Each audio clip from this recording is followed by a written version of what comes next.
Hello friends, अस्सलाम वालेकुम। कैसे हो आप सभी? उम्मीद करती हूँ आप सभी खैरियत से होंगे। तो आज मुझे सुबह-सुबह जाना पड़ा हॉस्पिटल अपने हस्बैंड को लेके। रात से हो रही है मेरे हस्बैंड और मेरे बेटे की तबीयत ख़राब। कोशिश तो मैंने बहुत की कि मैं सवेरा घर से चली जाऊँ, क्योंकि हॉस्पिटल लेट पहुँचने से ना बहुत देर में नंबर आता है। पर फिर भी घर से निकलते-निकलते मैं हो गई थी लेट, क्योंकि हस्बैंड को हो रहा था बुखार और बेटे की उल्टी बंद नहीं हो रही थी, तो दोनों को सँभालने के चक्कर में मैं हॉस्पिटल आते-आते लेट हो गई। और हॉस्पिटल आके देखा तो इतनी ज़्यादा भीड़ थी, जहाँ पर पर्चा बनता है। ये देखिए, देख सकते हैं आप कितनी ज़्यादा भीड़ है। पर कैसे न कैसे पर्चा मैंने बनवा लिया दोनों का, और अब मैं आ गई हूँ उनको यहाँ पर डॉक्टर को दिखाने। यहाँ पर आके देखा तो यहाँ पर भी इतनी ज़्यादा लंबी भीड़ थी। दोनों को डॉक्टर को दिखाने के बाद फिर हम चल दिए वापस घर के लिए। फिर इतनी ज़्यादा भूख लग रही थी क्योंकि सुबह नाश्ता करके नहीं चले थे हम घर से। तो रास्ते में एक छोले भटूरे की शॉप पड़ी, वहाँ पर हमने खाए छोले भटूरे, क्योंकि भूख के मारे मुझे भी चक्कर आ रहे थे और मेरे बेटे की तो वैसे ही तबीयत ख़राब है, इसको भी बहुत ज़्यादा भूख लग रही थी। और मेरे हस्बैंड ने तो खाया ही नहीं, क्योंकि उनको अपनी तबीयत की वजह से उनका बिल्कुल भी मन नहीं हो रहा था किसी भी चीज़ खाने का। और फिर हम चल दिए घर के लिए वापस। एक तो गर्मी इतनी ज़्यादा हो रही थी, फिर ऑटो वगैरह कुछ भी नहीं मिल के दे रहा था घर पे जाने के लिए। फिर हम बैठ गए मिनी मेट्रो में और हम चल दिए घर के लिए। घर पर आके भी बहुत सारे काम करने थे, क्योंकि कुछ भी काम करके नहीं गई थी। जो बच्चे घर पे थे उनका चाय नाश्ता भी नहीं हुआ था। पर जो मेरा बड़ा बेटा है, मेरे बच्चे ने अपनी बहनों को चाय बना के दी और ख़ुद ने भी पी और बहनों को भी पिलाई। और फिर घर पर आके बैठ गई हूँ मैं सारे काम निपटाने के बाद सिलाई मशीन पर, क्योंकि देखो जब मैं ये काम करती हूँ तो कोई ना कोई काम ऐसा रहता ही है कि हर हाल में करना होता है। बच्चे भी छोटे हैं, बच्चे ज़्यादा बड़े नहीं हैं। सभी काम अकेले करती हूँ तो कोई ना कोई परेशानी ऐसी आ ही जाती है मेरे पास कि मुझे मैनेज करने में बहुत ज़्यादा कभी ना कभी दिक्कत होती है। और अब मैं सिलाई का काम करती हूँ तो देखो, चाहे घर में कुछ भी सिचुएशन हो, जिसके कपड़े हैं उसको इस बात से मतलब नहीं होता। और ये भी नहीं है कि मतलब जिसके कपड़े सिलने के लिए आते हैं वो कपड़े तभी सिलने के लिए दे के जाता है जब उसे कहीं ना कहीं जाना होता है। वो अपने मन में सोचे रखता है कि हमारे वहाँ से कपड़े सिल कर आएंगे तो हमें वहाँ जाना है।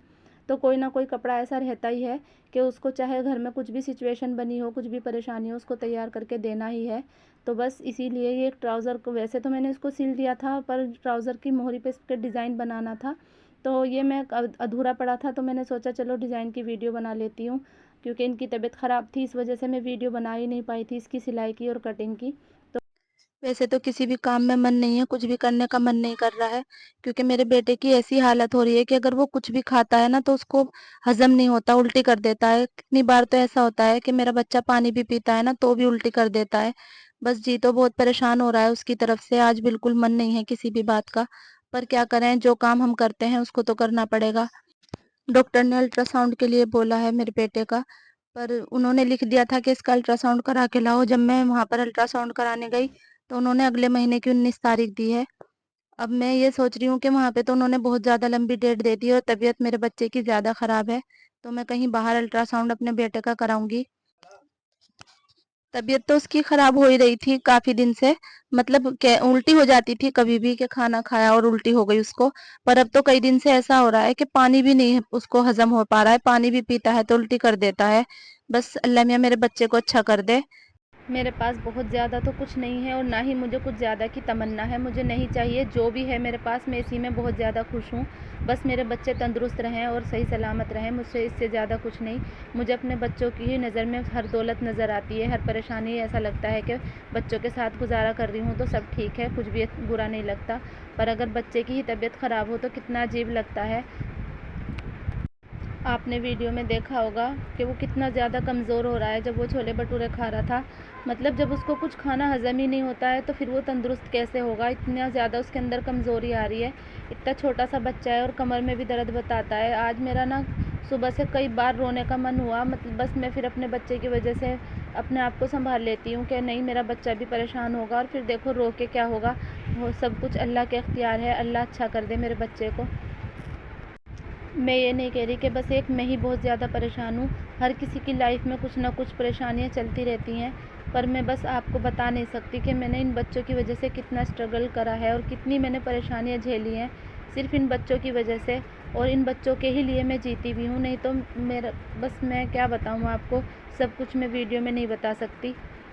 बस आप सब दुआ करो मेरे बच्चे के लिए कि मेरा बच्चा तंदुरुस्त हो जाए, अच्छा हो जाए, उसको उसकी जो ये परेशानी हो रही है, ये उस परेशानी उसको ख़त्म हो जाए, वो भी जो भी खाना वाना खाए उसको हज़म हो जाए। क्योंकि कहते हैं ना कि अगर आदमी बीमार भी है और वो अच्छे से खाए पिए तो बीमारी से लड़ने के लिए भी हिम्मत आ जाती है उसके अंदर। पर जब वो कुछ खा ही पी नहीं पा रहा, और ऐसा नहीं है कि उसको भूख नहीं लगती, भूख तो लगती है, खाता भी है, पर खाना पेट में रुकता ही नहीं है उसके। और इसी वजह से वो दिन ब दिन कमज़ोर होता जा रहा है। पहले इतना ज़्यादा कमज़ोर नहीं था जितना वो अब हो रहा है।